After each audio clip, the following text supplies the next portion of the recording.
audience could be forgiven for having whiplash over the last few days. We had these negotiations failing to reach a deal over the weekend, said to have collapsed, and now we're hearing that they could be back on the table. Are you surprised by that?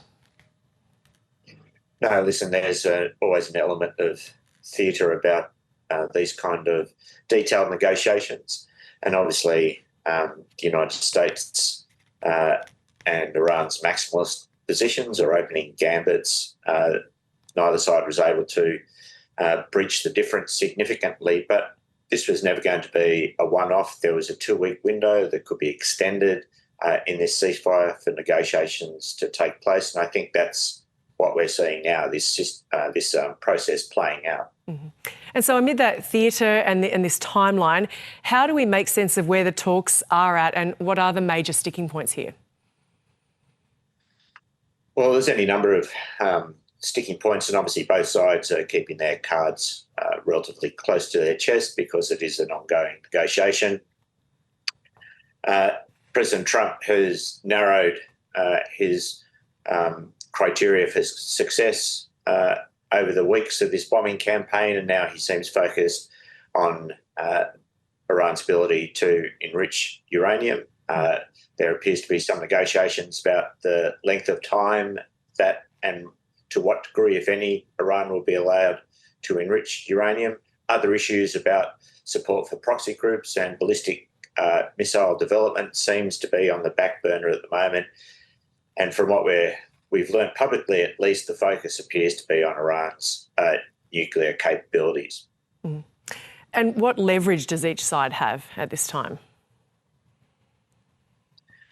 Well, Iran during the conflict, as we saw, was able both to regionalise the conflict by attacking countries hosting US bases in the region and also globalise it by shutting down the Strait of Hormuz and having an economic effect that impacted on large parts of the global economy. So Iran still has those levers available to it. The US seems to be less keen to resume the bombing campaign for all the obvious reasons. And what we've seen now is a naval blockade of ships going to or from Iranian ports, and that has been in place over the past 24 hours or so, and also reports of a crackdown on financial institutions dealing with Iranian entities as well. So the US is putting the screws on economically at the moment in advance of this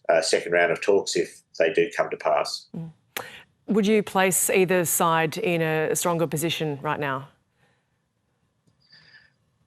Well, it's really where they believe themselves to be. On one side, we know the US, or President Trump in particular, has a relatively short attention span. His opening gambit, the military aspect of trying to force Iran's hand, hasn't proven successful. And on the other hand, we know that Iran has a proven track record of being able to absorb punishment over an extended period of time. So we really don't know who has got the upper hand. And really, as long as we get away with these negotiations and there is a lasting ceasefire, I think that's the best that the world and the region can expect. Mm-hmm.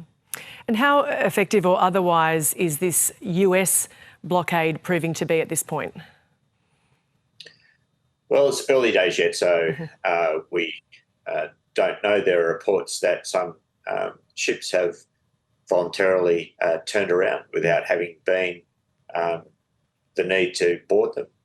There's also indications that some ships that haven't gone to Iranian ports have been allowed to pass. But there are also other reports coming in that there may be a ship or two that have passed that blockade. It's quite confusing at the moment because blockade's only just been put in place, but if it is effective, it's going to take some time for its effectiveness to be felt and impact on these negotiations. Mm.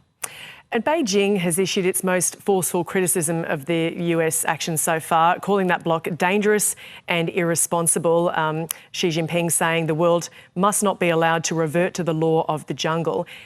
How significant are these words from China's president? Well, this is one of the aspects of this blockade that's focused on Iranian ports as the determinant of whether the blockade is imposed. China gains a percentage of its oil imports, its fuel, energy imports from Iran. And so the $64,000 question is whether the US blockade is going to apply to vessels transiting to or from China, and whether the US would be willing to apply that blockade against those ships. At the same time, China also has close relations with the Gulf Arab states, and so China has a foot in both camps in this, and it's China really doesn't see any upside in this military conflict, and so it's trying to toe a very impartial line as far as that is possible in these circumstances.